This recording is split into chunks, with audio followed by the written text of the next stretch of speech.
Topic लेते हैं, अपनी 4 यूनिट कंप्लीट हो चुकी हैं, 4 यूनिट। अब लेते हैं अपन ब्लॉक केमिस्ट्री वाले में। सबसे पहले लगाओ एस ब्लॉक तत्व।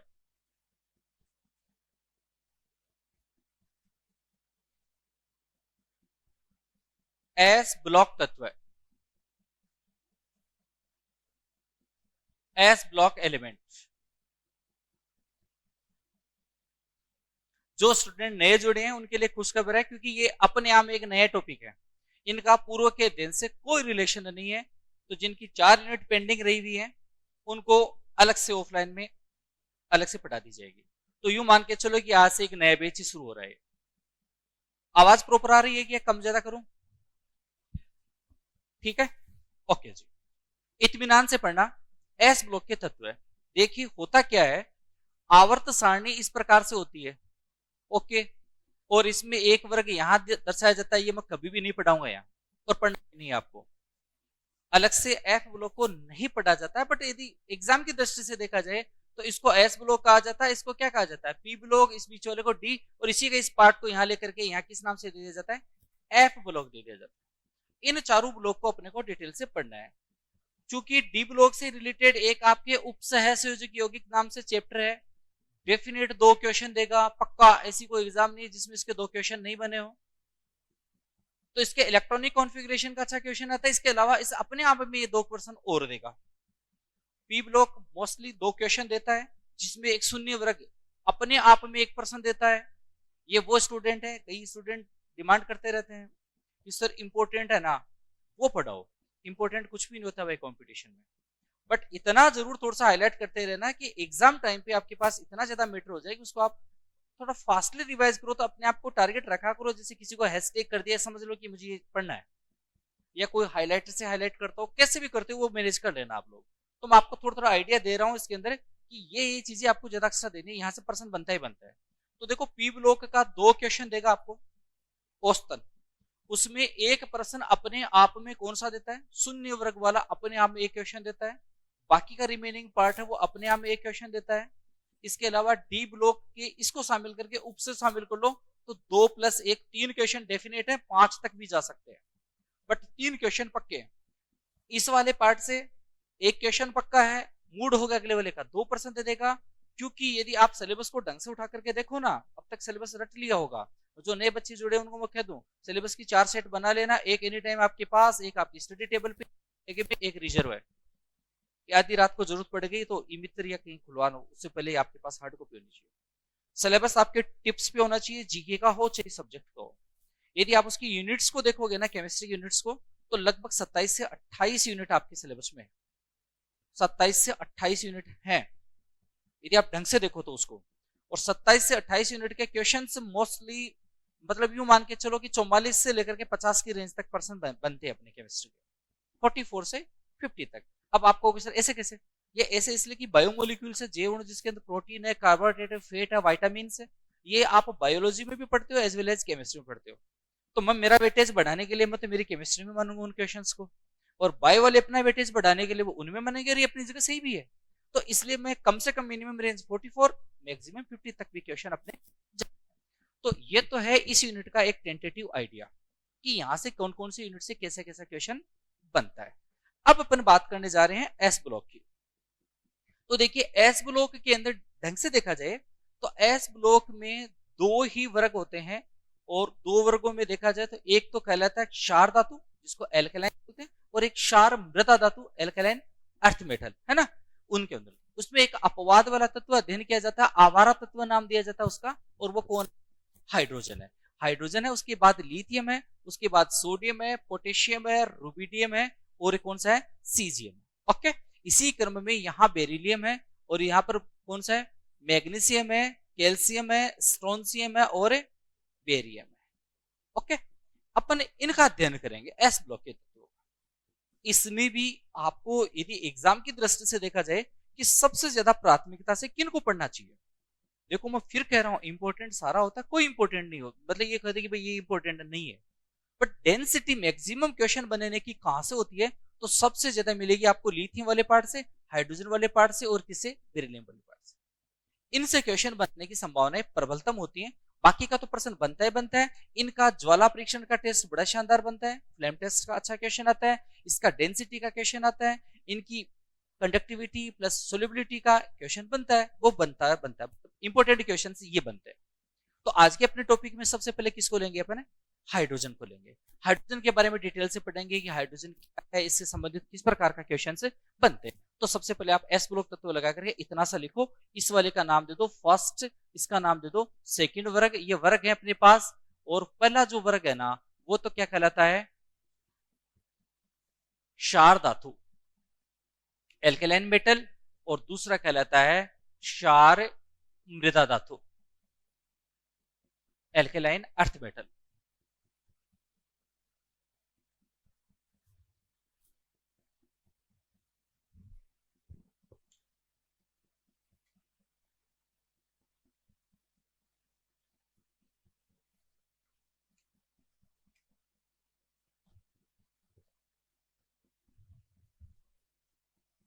थोड़ा सा इनके नाम नोट कर लेना।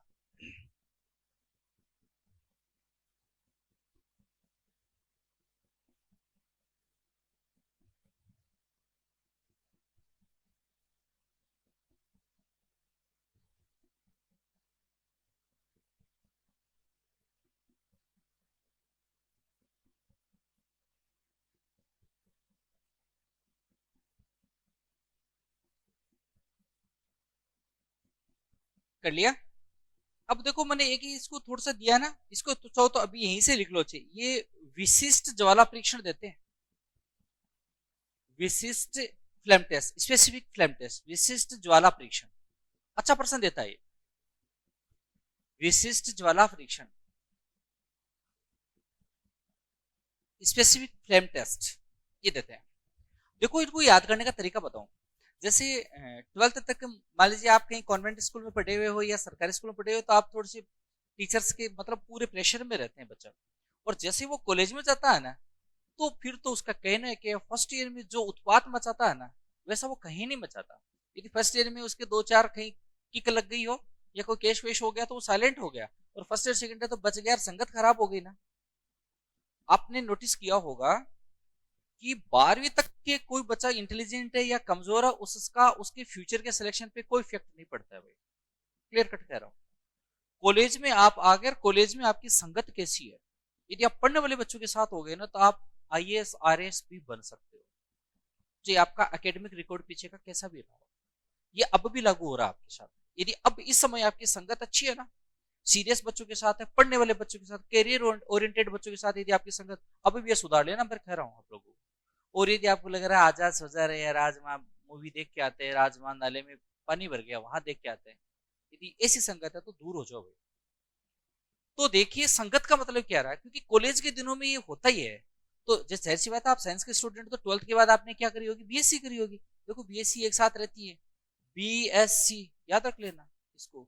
विशिष्ट ज्वाला परीक्षण, भाई की पिटाई कर दी, अभी ले कर देंगे इलाज, पहले कनपटे पे मार दो फिर बात कर दो, अच्छा मेरे भाई को ऐसा बोल दिया है ना। कॉलेज की लाइफ में तो भाई शब्द बहुत बड़ा होता है। तो याद रख लेना बीएससी, बेरियम स्ट्रोंसियम और कैल्शियम, ठीक है। तीनों को याद रख लेना। ज्वाला परीक्षण बहुत शानदार वाला देते हैं। इसका ज्वाला परीक्षण कैसा होता है मैं रंग नहीं याद कराऊंगा यहाँ, क्योंकि टॉपिक है तब याद कराऊंगा। ये वही है जब कोई इवेंट वगैरह होता है या कोई शादी वगैरह होती है ना, तो इवनिंग के समय में जो वो पटाखे छोड़े जाते हैं ना, तो वो आसमान में जाकर के सुर्ख लाल रंग, हरा रंग, बड़े गजब के आकर्षक रंग होते हैं ना, वो रंग में ये धातुएं होती है, बेरियम स्ट्रोंसियम कैल्शियम, ये धातुएं होती है। विशिष्ट ज्वाला परीक्षण कितना आकर्षक होता है, एक स्कैटरिंग, वो चीजें ये है।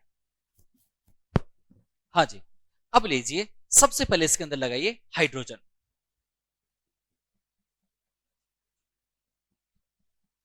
हाइड्रोजन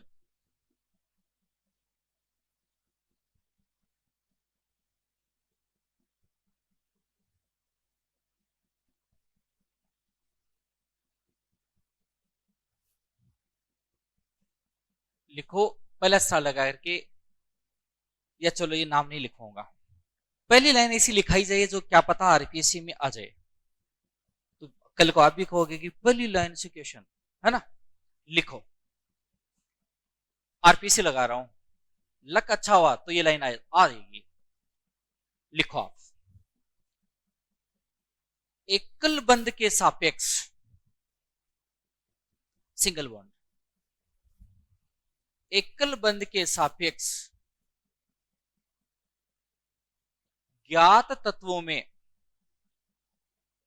एकल बंध के सापेक्ष ज्ञात तत्वों में सर्वाधिक बंध वियोजन ऊर्जा, bond dissociation energy, maximum bond dissociation energy single bond, है ना, एकल बंध के सापेक्ष ज्ञात तत्वों में सर्वाधिक बंध वियोजन ऊर्जा H2 की होती है।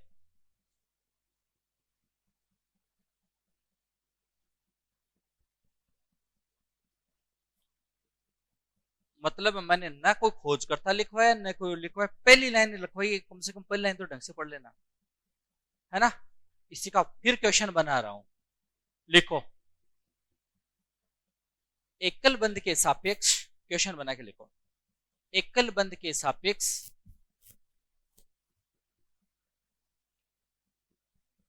एकल बंध के सापेक्ष सर्वाधिक बंध वियोजन ऊर्जा है, एकल बंध के सापेक्ष सर्वाधिक बंध वियोजन ऊर्जा है, maximum bond dissociation energy with reference single bond is, ए लगा के लिखो H2, बी लगा के लिखो Cl2, सी लगा के लिखो O2, डी लगा के लिखो N2। बताइए कौन सा आंसर होगा? H2।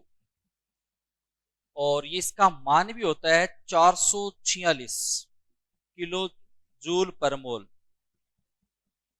मान नहीं याद करना है, मैं तो लिखवा दिया ऐसे, बट नाम मान याद नहीं करना है। ओ क्या हुआ सर? 436 ही है, जो लिखा वो सही है, ये प्रूव होता है, बोला हुआ वो उड़ गया हवा में। 436 किलो जूल पर मोल। और पर्सन यदि ये आ जाए ना, लिख रहा हूं इसको यहां, इसको सर्वाधिक बंध वियोजन ऊर्जा, मैक्सिमम बॉन्ड डिसोसिएशन, सर्वाधिक बंध वियोजन ऊर्जा इसकी होती है, बंध वियोजन ऊर्जा 946.2 किलो जूल पर मोल। गड़बड़ तो नहीं हुआ ना?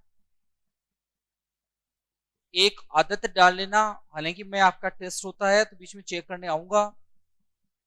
जब आप टेस्ट दो ना,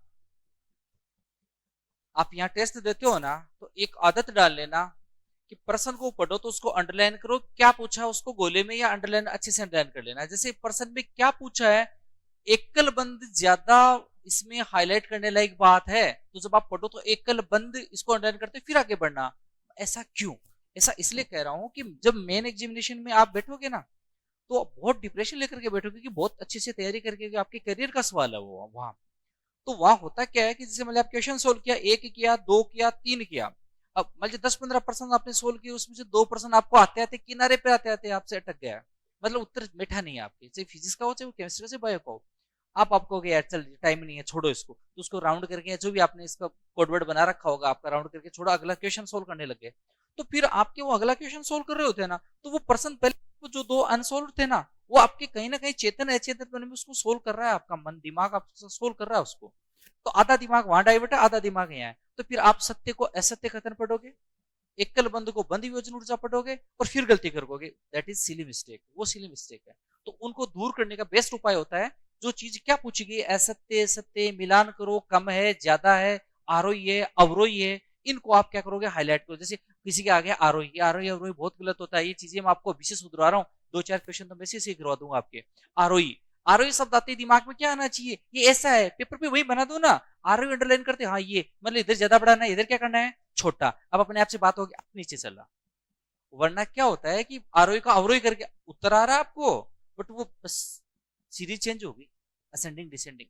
ठीक है, तो इस प्रकार से क्वेश्चन सोल्व करोगे। मैंने क्या कहा है, एकल बंध के सापेक्ष सर्वाधिक बंध वियोजन ऊर्जा 946, क्योंकि ये एन कौन सा बंध है यहाँ पर है, ये तीनों बंधों को तोड़ने के दौरान है, जबकि प्रश्न क्या है, एकल बंध को तोड़ने के लिए सबसे ज्यादा ऊर्जा यदि दी जाती है तो किसको दी जाती है, H2 को। सबसे इंपॉर्टेंट क्वेश्चन इस हाइड्रोजन का सबसे इंपॉर्टेंट यदि कोई लाइन है ना तो यही है। अब आते हैं मुद्दे पे, लीजिए लिखो, हेनरी केवेंडिस, हेनरी केवेंडिस ने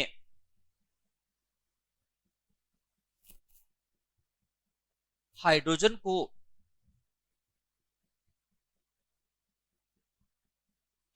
को ज्वलनशील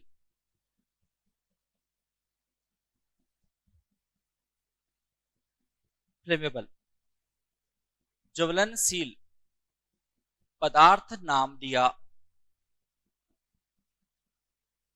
ज्वलनशील पदार्थ नाम दिया।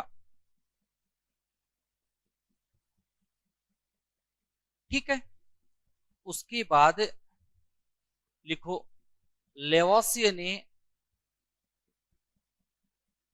लेवोसियर जिसको फादर ऑफ केमिस्ट्री कहते हैं, लेवोसियर,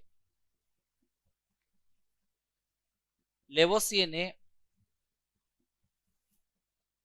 इस ज्वलनशील पदार्थ का नाम, इस ज्वलनशील पदार्थ का नाम हाइड्रोजन दिया। लेवोसियर ने इस ज्वलनशील पदार्थ का नाम हाइड्रोजन दिया, जिसका शाब्दिक अर्थ जल उत्पन्न करने वाली गैस है, जिसका शाब्दिक अर्थ जल उत्पन्न करने वाली गैस है।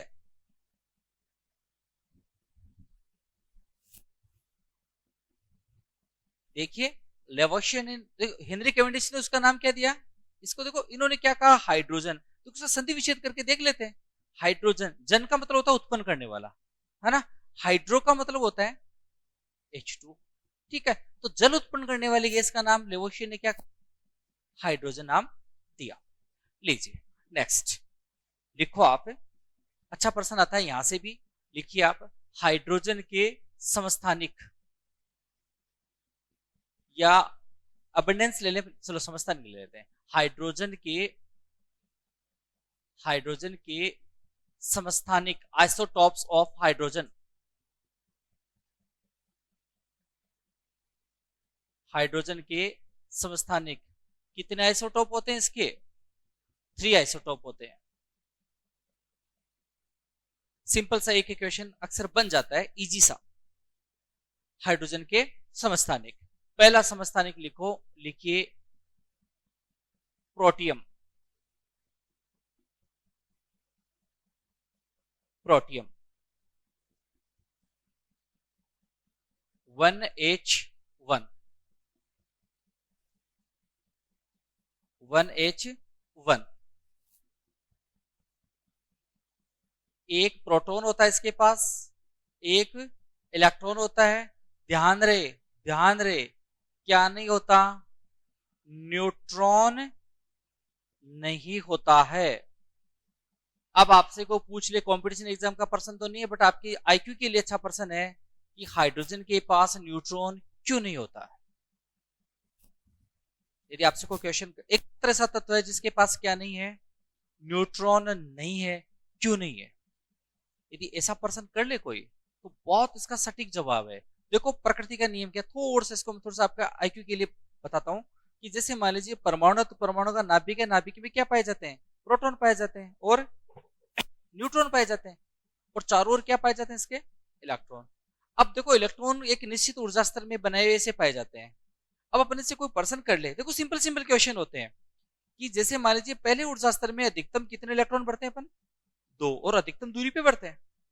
कोई आपसे कोई कहे कि तीसरा इलेक्ट्रॉन यहाँ क्यों नहीं आ सकता, तीसरा इलेक्ट्रॉन यही क्यों आता, आपसे पूछे क्या जवाब दोगे भाई, तीसरा इलेक्ट्रॉन पहले ऊर्जा स्तर में क्यों नहीं आ सकता? क्या जवाब होना चाहिए? तो सीधी सी बात है, अपना जवाब ये होता है कि भाई नाभिक बहुत छोटा बहुत छोटा बहुत छोटा, कितना छोटा, 10 की घात -15 मीटर।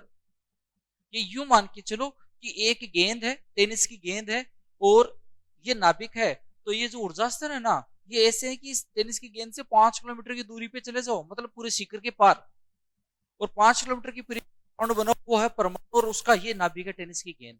अब 5 किलोमीटर की परिधि पे कोई व्यक्ति खड़ा, उसको ये नाभिक दिखेगा क्या? ये तुलना होती है इसकी।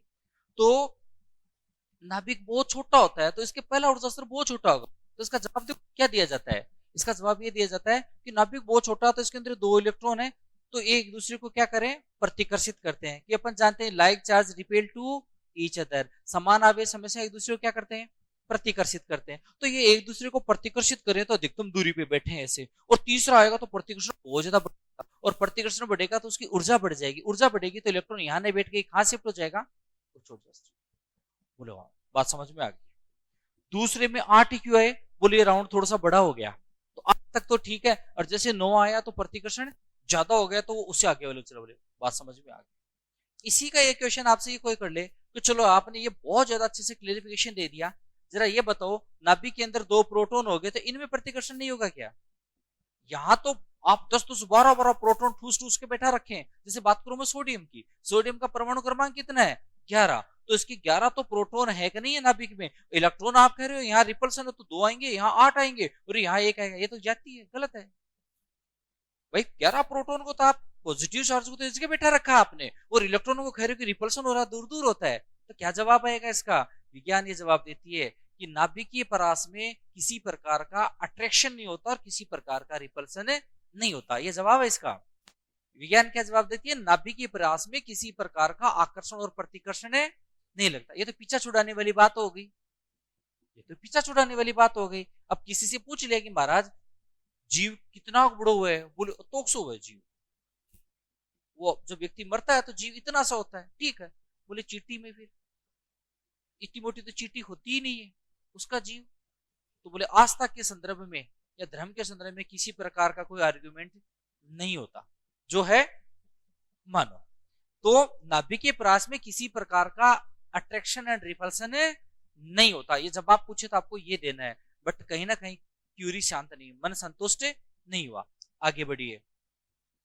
अब देखिए प्रकृति क्या फैसला करती है। एक्चुअली यहाँ होता क्या है कि प्रोटॉन प्रोटॉन में रिपल्सन तो होता है। जब 2 व्यक्ति लड़ रहे हैं तो उनको छुड़ाने के लिए 2 व्यक्ति आएंगे, एक को इसका कह देगा यार तू तो समझदार है यार, इसके बराबर क्या हो रहा है, मत लड़।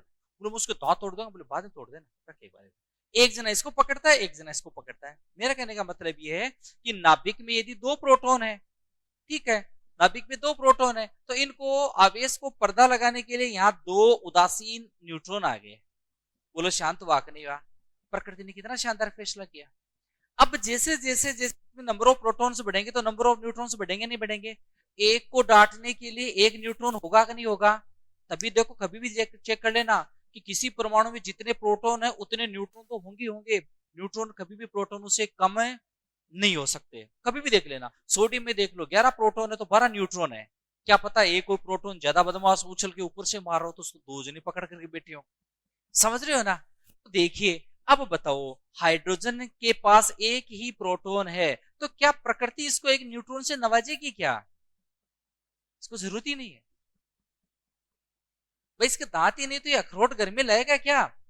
नहीं लाएगा। इसलिए हाइड्रोजन एकमात्र ऐसा एलिमेंट है जिसके पास एक प्रोटॉन होता है, तो रिपल्सन तो उसको न्यूट्रॉन की आवश्यकता नहीं है। याद रह जाएगा, ये आपका सही जवाब होना चाहिए। अब एक चीज और देखो, मान लीजिए अपने मोहल्ले के अंदर है ना पड़ोसी है, डली लड़ते हैं, तूने नाली साफ नहीं की, नाली का पानी इधर आ रहा है, कचरा इधर फेंक दिया, ये ले धूम धड़ाका। आप ज्यादा सिंसियर इंडियन नियमों से चलने वाले आप जाते हो कि हे सज्जनों लड़ाई में कुछ नहीं पड़ा, शांत हो जाओ। आप डेली उनको शांत करके आओ, और वो तो सुबह सुबह रोज रोज का नाटक।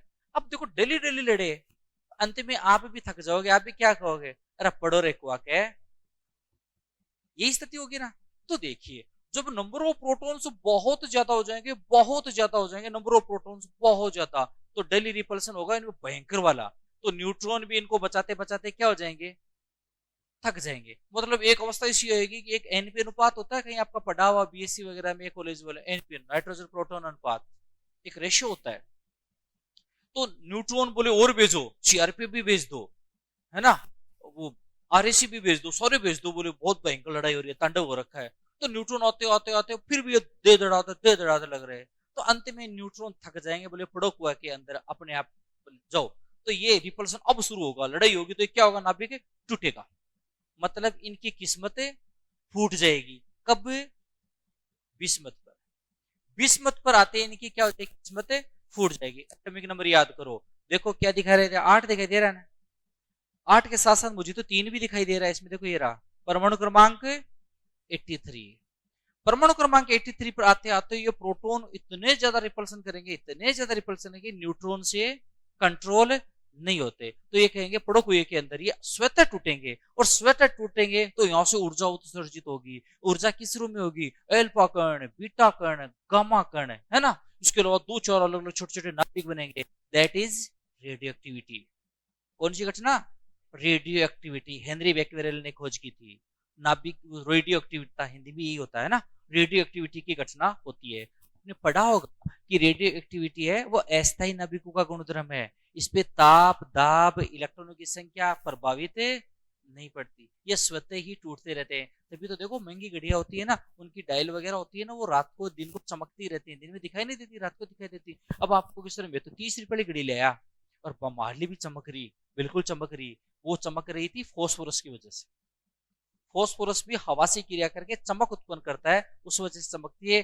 ठीक वैसे ही जैसे अपने दिमाग में एक और बात घुसी हुई रहती है कि शमशान भूमि में भूत रहते हैं, लगभग डरते हैं। अनजान जगह चले जाओ, आपको नहीं पता शमशान भूमि, आप नहीं डरोगे, बट आपको पता है यहाँ शमशान है, शमशान भूमि है, और यहाँ कुछ ना कुछ को सल्टाया हुआ है, आपको डर लगेगा, क्योंकि वहां बहुत सारी कहानियां जुड़ी हुई लोगों की। अब कहानियां नहीं, वो आदमी भी सही है, बात भी सही है, बट वास्तव इसका वैज्ञानिक अर्थ कुछ और है। अपनी हड्डियों में क्या होता है, फॉस्फोरस, कैल्शियम वगैरह बना होता है। अब किसी को सल्टा करके आए और उसका दाह संस्कार आधा अधूरा हुआ, हड्डियां पूरी नहीं जली, और अपन तो आ गए घर, या कोई व्यक्ति मान लिया घर आ गए, अब उसके ऊपर राख का ढेर लग गया, उसकी हड्डियां उसके अंदर पड़ी है। अब हवा चलेगी, हवा चलेगी, हवा चलेगी, तो राख उड़ेगी, राख उड़ेगी, राख उड़ेगी, तो हड्डियां निकलेंगी, हड्डियों में फॉस्फोरस।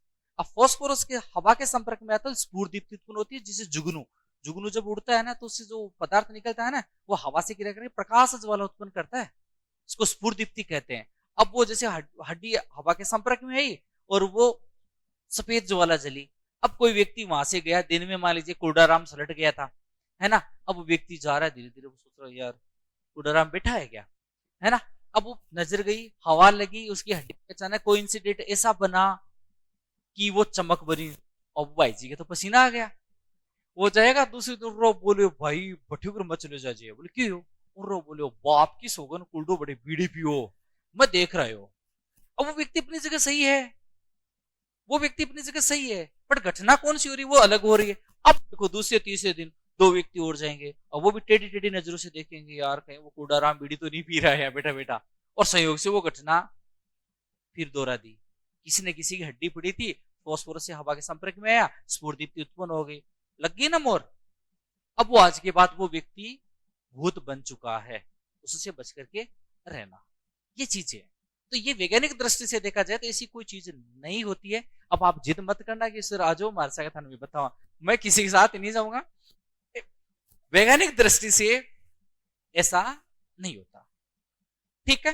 तो ये नाभिकीय विघटन होता है। मैं 2-3 चीजें आपको और निकाल के लाया हूं यहां से, अल्फा, बीटा और गामा रे। अब देखिए कहानी शुरू होती है सही। अब देखो प्रोटियम, प्रोटियम पे खास बात क्या पड़ी आपने बताओ। एक प्रोटॉन है, एक इलेक्ट्रॉन है, क्या नहीं होता इसके पास, न्यूट्रॉन नहीं होता। एक खास बात है ये याद रख लेना। दूसरा, इसकी खास बात ये है कि ये बहुतायात, इसकी नेचुरल अबंडेंस है वो बहुत ज्यादा होती है, बहुतायात में पाया जाता है। नेचुरल अबंडेंस बहुतायात कितना, 99.89%, मतलब लगभग अकेला ही ले गया 100 में से। ये प्रश्न आया हुआ है कि कौन सा हाइड्रोजन समस्थानिक सबसे ज्यादा मात्रा में पाया जाता है, प्रोटियम, लगभग 99.89% बहुतायात में पाया जाता है, में पाया जाता है। ओके, इसकी कहानी इतनी ही पढ़नी है प्रोटियम की, इससे ज्यादा आपको नहीं पढ़ना। बी पॉइंट लगा रहा हूं। प्रोटियम के बाद में दूसरा आता है ड्यूटेरियम।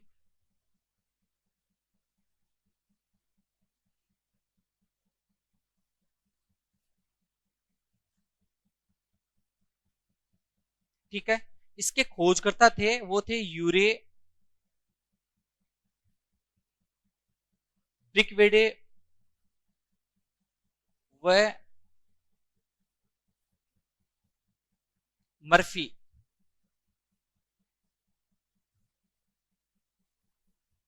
यूरे ब्रिकवेडे व मर्फी।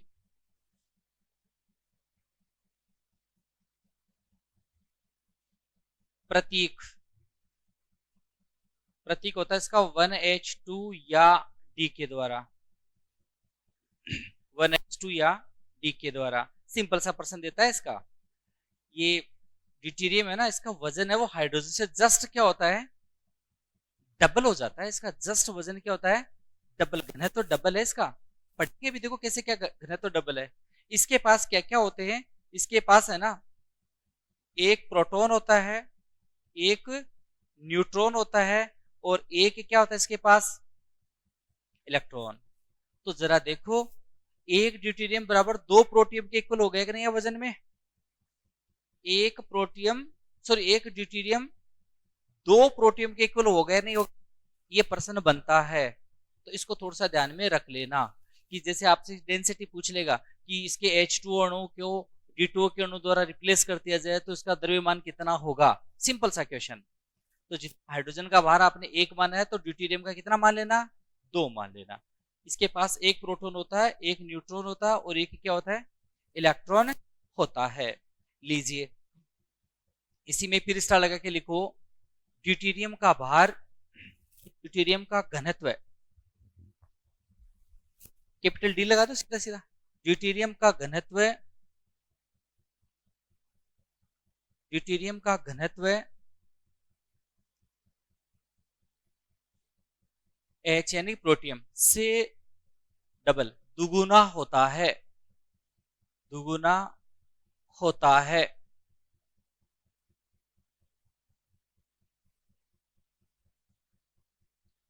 से दुगुना होता है। ओके, इसमें इतना ही पढ़ना है। तीसरा सी पढ़ो, तो इसको पढ़ना पक्का, क्योंकि जो ज्यादा संख्या में होता है उसकी वैल्यू कम होती है ना, और जो कम होता है उसकी वैल्यू हमेशा ज्यादा होती है। तो ट्राइटियम सबसे कम मात्रा में पाया जाता है, तो इसकी वैल्यू इंपॉर्टेंट सबसे ज्यादा है। लिखो तीसरा ट्राइटियम। इसको 1H3 भी लिखते हैं, या इसको क्या करते हैं, कैपिटल टी।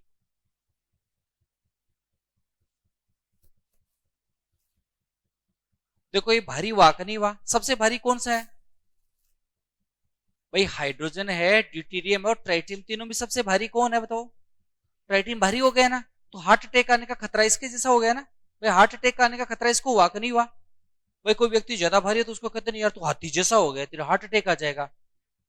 तारक मेहता के उल्टे चश्मे में एक हाथी भाई है, उसको हार्ट अटैक से मृत्यु हुई थी, यदि याद होता आपको, है ना, याद है कि नहीं है, याद है ना। तो ये बहुत ज्यादा भारी हो गया, हाथी जैसा हो गया, तो इसके क्या आ जाएगा, हार्ट अटैक आ जाएगा। लिखो खोजकर्ता,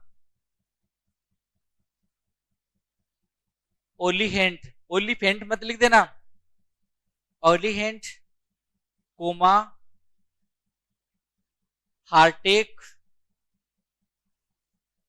ओलीहेंट कोमा हार्टेक व रदरफोर्ड।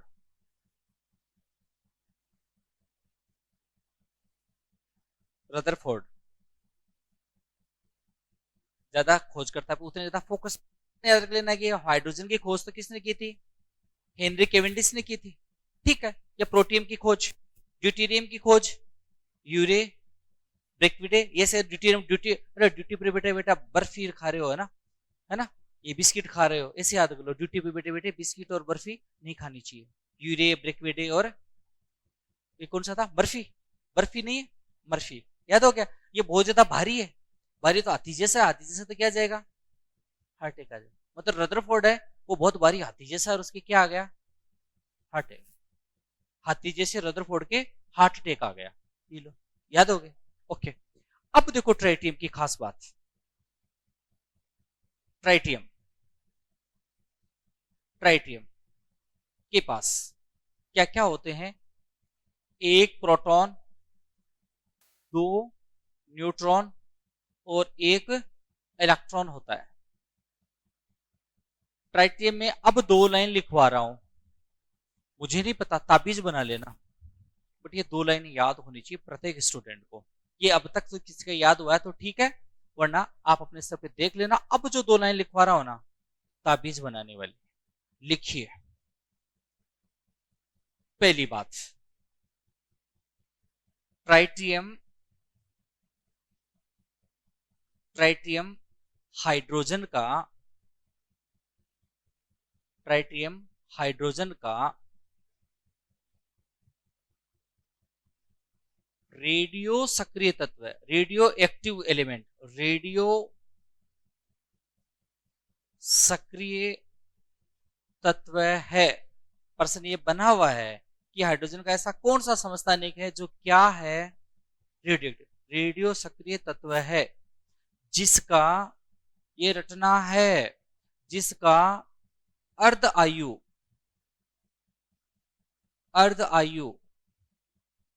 बोले तो टी हाफ, अर्ध आयु 12 पॉइंट ज्यादा सही तो 2.6 है, बट एनसीईआरटी 3.3 बता रही है, तो अपने को ज्यादा 3-5 करना ही नहीं है। एनसीईआरटी भगवान है।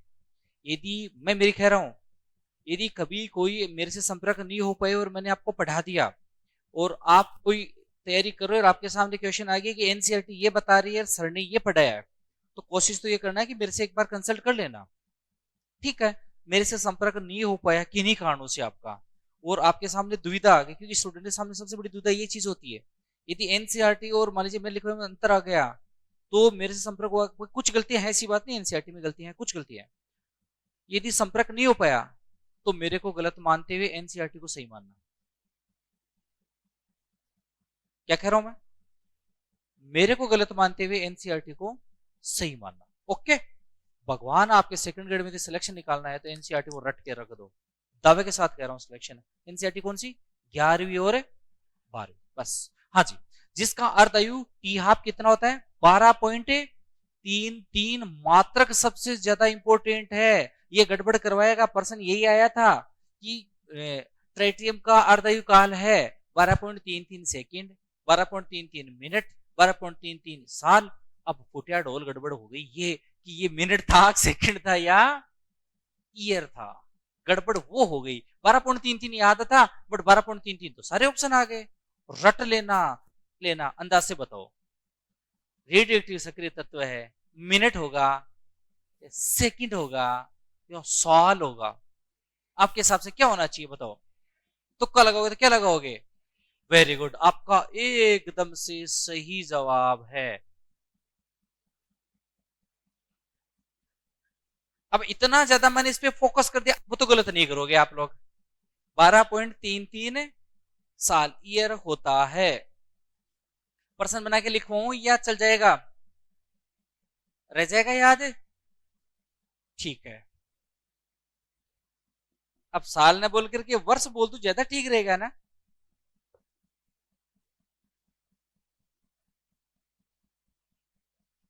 ये ध्यान रखना, वर्ष। ओके ओके ओके ओके, ठीक है। अब देखो ये अर्धयुकाल है ना 12.33, ये क्या चीज है, अर्धयुकाल कहीं की दिक्कत होती है। देखो इसका एक क्वेश्चन आता है आपके, पक्का आता है अर्धयुकाल, और फॉर्मूले से सोल्व करो तो वो होता है टी हाफ बराबर वो फर्स्ट ऑर्डर 0.693 बटा टी। मत पढ़ना उनको, अर्धयुकाल देसी तरीके से पढ़ो। जैसे इसका अर्धयुकाल समझाऊं आपको कैसे करना आपको अर्धयुकाल, इधर देखो एक बार बोर्ड की ओर, बहुत गजब है। यदि आपको कंपटीशन में सोल्व करना है तो इसको अंगुली से ऐसे सोल्व करना अर्धयुकाल। अर्धयुकाल का मतलब, टी हाफ का मतलब ये है कि जैसे मान लीजिए अपने पास ट्राइटियम है, उसकी 100 ग्राम मात्रा थी, कितनी, 100 ग्राम, क्योंकि ये तो प्रकृति में बहुत कम 0.0001 इतना। अब देखो अपने पास 100 ग्राम मात्रा थी, तोल करके दे दी और आपने रख दी कहीं अलमीरा में, तो होगा क्या, 12.33 साल बाद में इसकी 50 ग्राम मात्रा रह जाएगी अपने पास, कितनी, 50 ग्राम। अब वो तो गया मार्केट में। अब देखो फिर 12.33 साल बाद में क्या रह जाएगा, 50 की क्या रह जाएगी, 25 रह जाएगी। ठीक है, फिर 12.33 साल में क्या रह जाएगी, ऐसे करते करते जीरो पे जाओ, 0.001 पे, तो कितने अर्धयुकाल हो जाएंगे, 10। एक तो सीधा सीधा ये रट लो। दूसरी चीज, अब देखो प्रश्न क्या बनेगा, प्रश्न आपसे बनता है कि कोई पदार्थ है उसका अर्धायुकाल है वो मान लीजिए 10 मिनट है, काल्पनिक अर्धायुकाल वो कितना है, 10 मिनट है। तो बताओ कितने समय बाद इसकी मात्रा वो 12.5 ग्राम रहेगी। अब इसका फॉर्मूला लगा करके सोल्व करने बैठ गए ना तो मिनट जाएंगे 10 खराब। सीधा देसी तरीका, देखो 12.5 ग्राम कब रह रही है, 25, इतनी इतनी इतनी मात्रा ये रहेगी ना 12.5 ग्राम। कितने अर्धयुकाल लग गए, 1 2 3, एक अर्धयुकाल कितने मिनट का है, कितना उत्तर बना, बस। फॉर्मूले से सोल्व मत करना। अब वापिस आओ अपनी दुनिया में, बताओ what is half life period. अर्धयुकाल क्या होता है, किसी पदार्थ का वह समय जब उसकी प्रारंभिक मात्रा के कितने रह जाए। अब आपको इसको यहां से यहां मत देख लेना, ये अपने आप में एक अलग रिएक्शन है, ये अपने आप में एक अलग रिएक्शन है, ये अपने आप में एक अलग रिएक्शन है। ठीक है, इस टी आपको क्या पता ये पहले क्या था, इसकी नजर में तो 50 ग्राम ही है। ठीक है, तो किसी पदार्थ का वह समय जब उसकी प्रारंभिक मात्रा की, अब प्रारंभिक मात्रा इसके लिए बोलो, प्रारंभिक मात्रा कौन सी है, ये 25 ग्राम है या 100 ग्राम है, 25 ग्राम। प्रारंभिक मात्रा का आधा रह जाए वो उसका क्या कहलाता है, अर्धयुकाल। और बेस्ट अर्धयुकाल रहता है 5770 वर्ष। किसका, कार्बन 14 का। जो कार्बन डेटिंग मेथड आया हुआ है प्रश्न इसमें ग्रेड 2 में, कार्बन डेटिंग मेथड आयु निर्धारण में काम में लिया जाता है। C14 का अर्धयुकाल कितना होता है, 5770 वर्ष। लीजिए वापिस अपनी दुनिया में आइए। एक लाइन बहुत इंपॉर्टेंट, दूसरी लाइन उससे भी ज्यादा इंपॉर्टेंट, लिखिए। रेडियो सक्रिय तत्व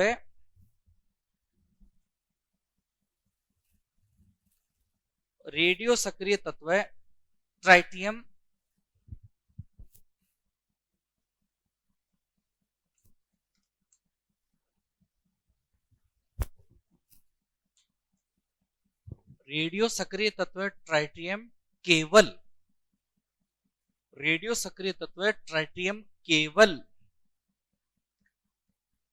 बीटा किरणों का उत्सर्जन करता है। ओनली और ओनली बीटा रे, कोई गामा रे नहीं है, अल्फा तो हो ही नहीं सकता। केवल बीटा किरणों का उत्सर्जन करता है। बोलो स्वतः करेगा कि कोई इसको परेशान करेगा, तब करेगा, कब करेगा बताओ, स्वतः। क्योंकि अभी अपन पढ़ के गए हैं कि मैं पढ़ा है आपको रेडियोएक्टिविटी किसका गुणधर्म है, अस्थायी नाभिकों का गुणधर्म है, स्वतः टूटते हैं। रेडियोएक्टिव शब्द आते ही या दो चीजें याद रखो, तो प्रथम कोटि के विकिरण है और इसका नाभिक क्या है, अस्थायी है, खुद ही टूटता रहेगा। अल्फा बीटा गामा रेडिएशन और अन्य नाभिक बनते रहेंगे, बट ट्राइटियम से केवल और केवल कौन सी रेडिएशन इमिट होती है, सिर्फ और सिर्फ कौन सी, बीटा रे। अब बीटा रे भी दो होती है, नेगेटिव और पॉजिटिव, वो बातें बाद में होती रहेंगी, आप तो इतना याद रखो, इससे केवल और केवल कौन सी किरणें उत्सर्जित होती है, बीटा किरणें उत्सर्जित होती है। क्लियर है, कोई दिक्कत नहीं है। अब वापिस आइए नेक्स्ट, ये हो गए इसके समस्थानिक वाले पार्ट। एक लिखो, नेक्स्ट स्टार लगाइए, समस्थानिक प्रभाव, आइसोटोपिक इफेक्ट, समस्थानिक प्रभाव।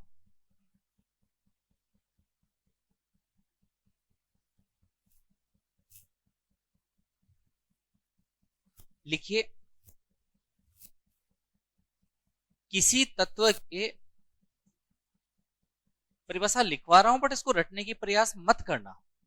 यहां प्रश्न क्या, पहले बता दो प्रश्न क्या तैयार करना आपको, क्योंकि देखो पढ़ने का और पढ़ती पूरी दुनिया है, सिलेक्शन उन्हीं का होता है जिनकी स्मार्ट स्टडी होती है। आप अपने नजर पड़ोस में देख लेना, बहुत लोग पढ़ने वाले, उनका अब तक सिलेक्शन नहीं हुआ। क्यों नहीं हुआ, पढ़ने का उनका प्लानिंग या तरीका सही नहीं है।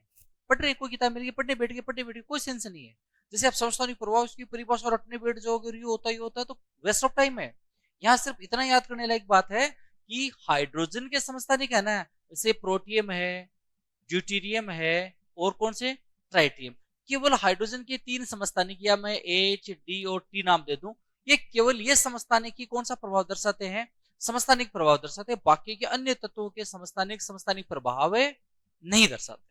याद रखने लायक बात ये, आपसे पूछेगा कि निम्न में से कौन सा समस्थानिक प्रभाव दर्शाता है, हाइड्रोजन, मान लीजिए ओस्मियम दे दिया, एक कार्बन दे दिया, इनके समस्थानिक और तीसरा और समस्थानिक दे दिया, तो किसके प्रभाव दर्शाते, केवल और केवल हाइड्रोजन के। ये था आपको याद करने वाला। अब बात आई कि ये होता क्या है, ये आपका नॉलेज बढ़ाने के लिए, तो पहले इसको समझ लो होता क्या है। देखो सिंपल सी बात के अंदर, जैसे मैं बात करूं कार्बन की, देखो कार्बन के 3 समस्थानिक होते हैं, कार्बन 6 12, 6 कार्बन है 13, 6 कार्बन है।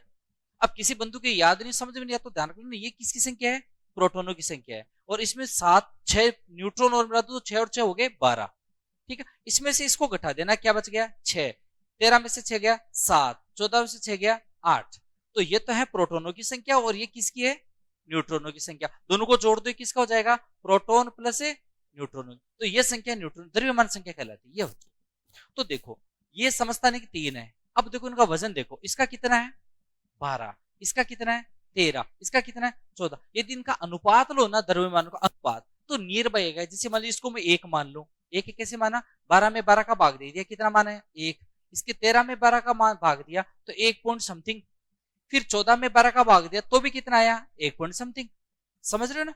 तो समस्थानिकों के द्रव्यमानों का जो औसत मान देख रहे हो ना, एक प्रकार का रेशियो, अनुपातिक मान, वो लगभग सेम सा आ रहा है। जरा हाइड्रोजन वाले में देखो, एक हाइड्रोजन का समस्थानिक ये, इसका वजन कितना है बताओ, इसका वजन कितना है 1, इसका वजन द्रव्यमान 2, इसका कितना 3, औसत निकालो इनका और रेशियो निकालो, 1 का भाग दो, 1 का भाग दो, 1 का भाग दो, कितना है 1 2, ये इससे डबल, ये इससे 3 गुना। जरा देखो ये 12 से डबल है क्या 13, ये 12 होता, ये 24 होता, और ये कितना होता 36 होता, तब जाकर के ये मामला होता। तो देखो इसका द्रव्यमान यदि मैं 12 24 36 ये मानो, तो आपको सर ये तो बहुत ही गड़बड़ हो गया, और ये यहाँ तो गड़बड़ वैसा ही है। अब सुनिए समस्थानिक प्रभाव होता क्या है, किसी तत्व के ऐसे समस्थानिक जिनके समस्थानिकों के द्रव्यमानों का जो औसत का अनुपात है ना, वो यदि बहुत ज्यादा परिवर्तनशील हो या बहुत ज्यादा अंतर हो ना, तो उनके गुणधर्म समान नहीं होते, गुणधर्म क्या हो जाते हैं, बदल जाते हैं, उनके गुणधर्म में बदल जाते हैं। वरना समस्थानिकों की बात ये कही जाती है कि समस्थानिक जितने भी होते हैं ना, उनके रासायनिक गुणधर्म क्या होते हैं, हमेशा समान होते हैं, और भौतिक गुणधर्म थोड़ा चेंजेस होता है। बट इन भाई साहबों के है ना, इनके इनके भौतिक गुणधर्म तो दिन रात का अंतर, ठीक है, और इसके रासायनिक गुणधर्म में भी परिवर्तन आ जाता है। तो इस घटना को क्या कहते हैं, समस्थानिक प्रभाव। तो बताओ समस्थानिक प्रभाव कौन से तत्व दर्शाते हैं, केवल और केवल एक ही है, और वो कौन है, हाइड्रोजन के समस्थानिक है। वो क्या दर्शाते हैं, समस्थानिक प्रभाव दर्शाते हैं, और के समस्थानिक प्रभाव नहीं आते हैं। क्यों बताओ, क्योंकि उनके द्रव्यमानों का जो आप रेशियो निकाल रहे हो ना, वो लगभग क्या आ रहा है, इक्वल आ रहा है। द्रव्यमानों का जो अनुपात, द्रव्यमानों का जो रेशियो है ना, वो यदि बहुत ज्यादा वेरिएशन लिए जाता है, वो समस्थानिक प्रभाव कहलाता है, उसके गुणधर्म क्या हो जाते हैं, बदल जाते हैं। अब लिखिए आप, ये लिखते ही अपन समापन करते हैं। लिखो आप, किसी तत्व के समस्थानिकों के